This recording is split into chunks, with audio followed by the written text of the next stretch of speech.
Na mpenzi mtazamaji, karibu katika mwendelezo wa tamthilia yetu ya Safari ya Maumivu, ambapo leo tunaenda kumwangalia Zawadi.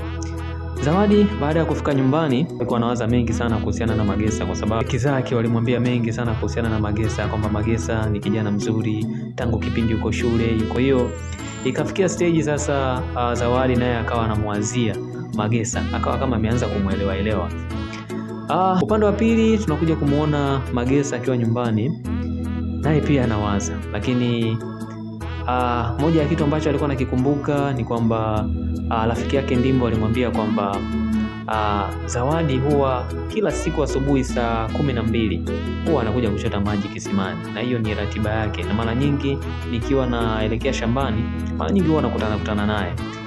Kile ni kitu ambacho kilimkaa sana Magesa kichwani, akasema kwamba haiwezekani, kesho lazima nikaonane naye. Kweli ilipofika majira ya saa 12 asubuhi, Magesa aliweza kuamka kuelekea kisimani, lakini akiwa na lengo kubwa moja la kuweza kuonana na Zawadi. Alipofika kisimani, alikaa pale kwa kuwa anamsubiria kuona kwamba Zawadi atatokea. Alifika pale majira ya saa 12, lakini alikaa mpaka saa 1 hakuweza kuona mtu.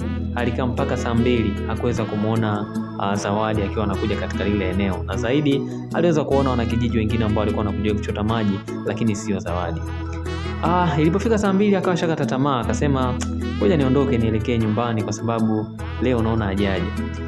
Wakati anaondoka, ghafla alisikia kuna sauti ya mtoto wa kike ambaye alikuwa anamuita. Alisikia akiitwa Magesa. Nafikiri ni nani ambaye alikuwa anamuita Magesa nyakati zile?